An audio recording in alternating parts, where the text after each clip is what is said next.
Fala pessoal, Felipe Fontoura por aqui, falando no canal Dev Samurai. E hoje eu tô com esses meus queridos amigos, alunos e pessoas que eu acabei de conhecer hoje. Então hoje a gente está aqui no nosso escritório para que a gente possa fazer uma pequena reunião. Pessoal, dá um oi lá para a câmera, vamos. Oi. Legal? Então são perguntas da vida real. Por quê? Porque são perguntas que a gente trouxe da sala de aula, da vida cotidiana e da vida de todo programador. Então vamos lá. Eu começo perguntando. A questão que estava ajudando um amigo meu a programar e ele estava querendo fazer um código referente à criptografia. Criptografia. E ele se deparou com um exercício que estava fazendo que estava falando para usar for each. E a gente não lembrou que era for each. Não lembro o que é for each. Como é que poderia estar usando nesse caso for each? O que seria o for each? Depende muito da linguagem, tá certo? Porque tem linguagens que implementam for each e tem linguagens que não implementam for each. Vamos imaginar que essa linguagem implementa porque você comentou do for each. Vou usar a lousa aqui para que eu possa explicar de uma forma melhor. O for each nada mais é que um processo de looping. Para que o computador precisa de looping? Vamos imaginar então lá, você lembra a cena do Bart Simpson, da abertura do Bart Simpson? Que ele ficava lá na lousinha escrevendo, não vou mais fazer bagunça, falando em lousa, né? Não vou fazer bagunça, então ele ficava aqui, né? Ó, sou um artista nato, então só sei fazer bonequinho palito, então o Bart Simpson ficava aqui e falava, não vou mais fazer bagunça, escrevia de novo, não vou fazer mais bagunça, e assim sucessivamente, certo?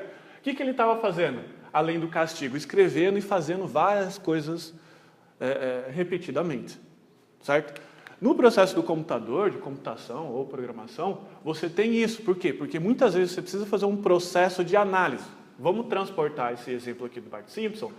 Vamos imaginar que você tem aqui um forno que você precisa fazer o monitoramento dessa temperatura. Então você precisa colocar um looping para que ele fique toda hora, de 1 em 1 segundo, lendo para saber se a temperatura está no máximo ou se a temperatura está no mínimo.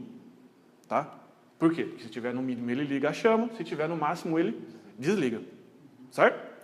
E você tem esse processo de looping. Você pode fazer esse looping de 3 formas. E adivinha, só for each está aqui na terceira. Tá? Então, esse primeiro aqui é com while. Essa segunda forma é com for. E essa terceira forma é com o for each. Qual a diferença de todos esses caras aqui? Lembra? Todo mundo é looping, tá bom? E você pode fazer esse looping de várias formas. Só o que acontece é o seguinte, tem alguma hora, dependendo do problema que você está fazendo, que você vai precisar de uma coisa chamada contador. Ou seja, faça algo até, por exemplo, esse contador for 300. Ou faça alguma coisa por 300 vezes. E pode ter alguma situação que você precisa desse contador aqui dentro do looping. Entendeu? Ou seja, lá no for eu preciso saber, eu preciso pegar, então eu tenho uma palavra, não sei se você lembra, mas a palavra do computador ela é dividida em várias letras, a gente chama isso de string, não sei, isso é bem forte, né?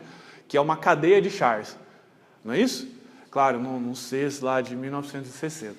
Então a gente tem aqui, por exemplo, a palavra lá. E eu quero transformar isso aqui de uma forma horizontal para vertical, por exemplo. Vamos pegar um exemplo bem simples. Isso aqui está guardado na variável P, de palavra, e a variável P eu pego, aqui posição 0, 1, 2. Então, posição 0, posição 1, e assim sucessivamente. Eu quero mostrar isso aqui na tela, com o comando printf.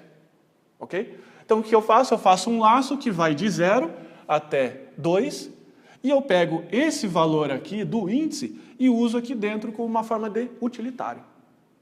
Entenderam? Então, vamos imaginar esse caso hipotético. O while eu posso fazer isso? Eu posso. Só que qual que é o problema do while? O problema do while é que eu preciso eu mesmo criar o meu contador. Eu preciso declarar uma variável lá em cima e dentro do while, do looping, eu preciso criar um contador. Então, eu preciso lá contador mais, dependendo da linguagem que você está usando. Não é isso? E ela vai contando até que alguma condição aconteça. Daí o pessoal falou o seguinte, bom, fazer isso aqui no while é um parto. É chato toda hora, né? Não é difícil. Toda hora eu preciso ficar fazendo isso.